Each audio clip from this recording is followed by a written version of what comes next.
खुलुमबाय लोगोफोर, गोजोन फुंबिलि बयनिसिमबो। नोंथांमोनखौ एनबि ब्रह्म चेनेलाव आरो फिन खेबसेबाव बयखौबो बरायनाय बावहरग्रोनाय जाबाय। आं दिनै नोंथांमोननि सिगाङाव आरोबाव मोननैसो सानसेयारि खौरां लानानै फैबावलायबाय। आसा खालामो नोंथांमोनहा खौरांखौ खोनासंनानै मोजां मोनगोन।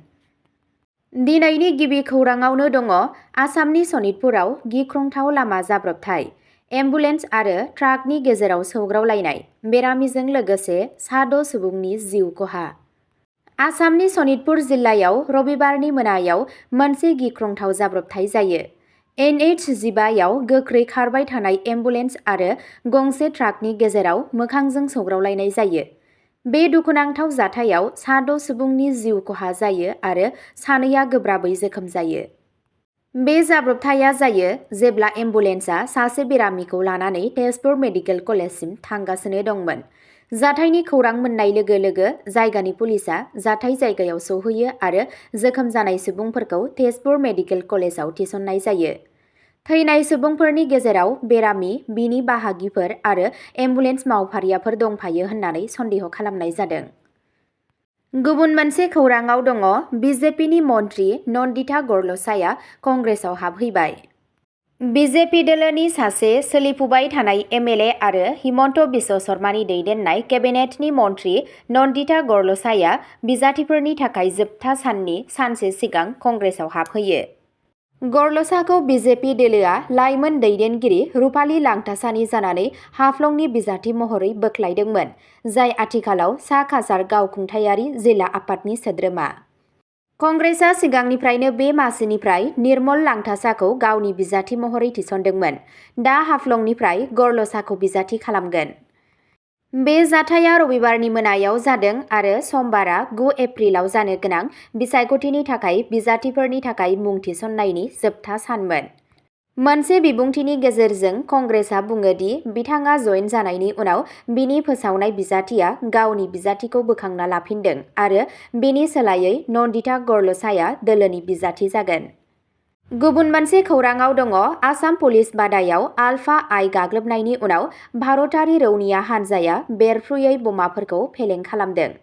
आसामनि तिनिसुकिया जिल्लायाव United Liberation Front of Assam इन्डिपेन्डेन्टनि सन्देहगोनां गाग्लोबनायनि उनाव रैखाथि हान्जाफोरा मोनसे जाथावना खैफोदखौ होबथादों। मावख'गिरिफोरनि बादिब्ला बे जाथाया रबिबार 22 मार्चखालि 2 रिंगासो समाव जागुनाव आसाम पुलिस कामान्ड' बादानि साखाथियाव जादों। फोथायनाय जायो दि बे गाग्लोबनायाव गसंथेनाय हाथियारफोर दंमोन, जाय रकेट प्रपेल्ड ग्रेनेड (आरपिजि) आरो आन्डार बेरेल ग्रेनेड लन्चार (इउबिजिआइ) राउन्डजों लोगोसे गिख्रंथाव बेरफ्रुयै गुलि बारुदफोरखौ गारलांदोंमोन। बेरफ्रुयै बेसादफोरखौ उनाव मोनसे रैखाथि गोनां जायगायाव लांनाय जादों आरो मोनसे कन्ट्रल अपारेशननि गेजेरजों गोहोम खोख्लैनाय जादों, जाहाथे जिउ एबा सम्पथिनि जेबो खहा जाया। गुबुन मोनसे खौराङाव दङ केरेलानि न'आव गिख्रंथाव थासारि। गंसे नखरनि सा 5 सोद्रोमानि गोथै सह'खौ कोच्चिआव मोननाय जादों। पुलिसआ बुथारनाय, गावखौ फोथैना लानायनि सन्देह खालामदों। सनिबारनि फुंआव कोच्चिनि बादुटला ओनसोलाव गंसे भारानि न'आव सा 3 गथ'फोरजों लोगोसे गंसे नखरनि सा 5 सोद्रोमाखौ गोथै सह'आव मोननाय जायो। पुलिसआ बुथारनाय एबा गावखौ फोथैना लानाय जाथायखौ सन्देह खालामदों। बे मोनदांथिनिफ्राय मिथिनो मोननाय बादिब्ला नखरनि गेजेराव गोबाव समसिम दुखु खस्ट सोमजिबाय थादोंमोन। खौरां बिजोंनि बादिब्ला जिउ गोमानाय सुबुंफोरखौ 36 बोसोर बैसोनि आश्वती नायर, 58 बोसोर बैसोनि बिनि बिमा श्रीकुमारी आरो 14 बोसोर बैसोनि आश्वतीनि आरो 4 आरो 2 बोसोर बैसोनि सा 3 गथ'फोर होननानै सिनायथिनाय जादों। दायो गासै सुबुंनि गोथै सह'खौ पस्टमर्टेमनि थाखाय एर्नाकुलाम जेनेरेल हस्पिटाल आरो कलामासेरी मेडिकेल कलेजाव दैथायहरनाय जादों। पुलिसआ फोरमायनाय बादिब्ला सानै आइजोखौ फासि नांनानै थानाय हालोदाव मोननाय जादों आरो गथ'साफोरखौ न'नि सिङावनो गोथै सह'आव मोननाय जादों।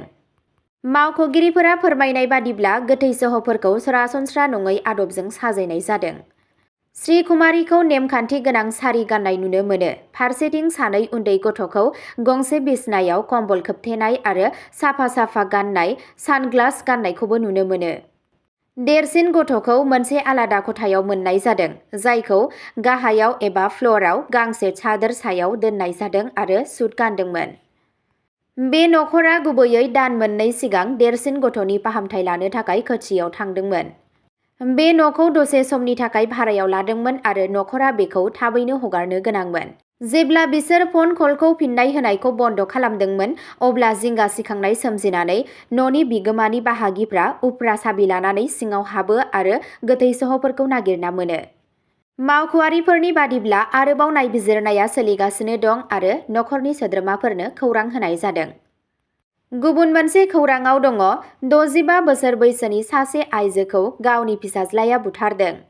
लंकायाव मोनसे सोमोनांथाव जाथाय सोराङाव फैदों, जेराव सासे 65 बोसोर बैसोनि सासे आइजो, जायखौ काजे इंगिबी होननानै सिनायथि होनाय जादों, बिथांनि फिसाज्लाया दुखुनांथावै बुथारो।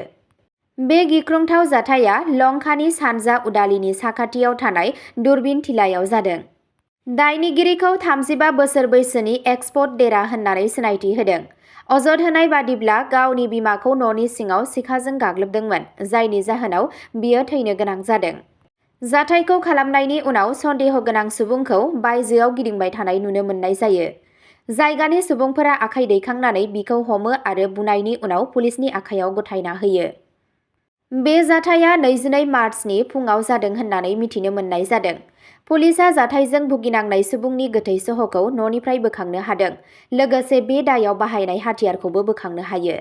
गिबि नायबिजिरनायाव मिथिनो मोनो दि जाथायनि समाव दायनिगिरिया जौ फेनानै दंमोन। बेनि उनाव पुलिसआ दायनिगिरिखौ खाबाय आरो जाथायनि सायाव नायबिजिरनाया सोलिगासिनो दं। गुबुन मोनसे खौराङाव दङ, बेंगलुरु-मैसुरु एक्सप्रेसवे जाब्रबथाय। गावारि बासआ लामानिफ्राय बायफ्लेनानै 4 सुबुंनि जिउ खहा, 2 जोखोम। समबारखालि फुंनि समाव चन्नापटना तालुकनि पट्टापनडी गामिनि साखाथियाव गंसे प्राइभेट बासआ कन्ट्रल खोमानानै लामा सेरनि रेलिंआव सौग्रावनानै 4 सुबुंनि जिउ खहा जायो। पीके ट्रेभेल्सजों सालायजानाय आरो केरालानि काजिक'डनिफ्राय बेंगलरसिम थांनाय बे बासआ ड्राइभारनि उन्दुनायनि जाहोनाव जाब्रबथाय जादों होनना सन्देह खालामनाय जादों। गिबि रिपर्टनि बादिब्ला बेंगलुरु-मैसुरु एक्सप्रेसवेआव फुंनि 4:10 रिंगासो समाव गारि सालायगिरिया कन्ट्रल खोमादोंमोन, जायनि जाहोनाव बियो लामानिफ्राय रेलिंआव सौग्रावलाङो आरो बायफ्लेयो। बासआ थाथ'नायनि सिगां 100 मिटारसो रेलिंखौ नारलांबाय थादोंमोन। थैनाय सुबुंफोरखौ बेंगलुरुनि कल्लासिपाल्लियानि 45 बोसोर बैसोनि रशिद, आनेपाल्लियनि 27 बोसोर बैसोनि शाकिर आरो केरालानि काजिक'डनि 22 बोसोर बैसोनि महम्मद फरान आरो 45 बोसोर बैसोनि सुल्फी होननानै सिनायथिनाय जादों।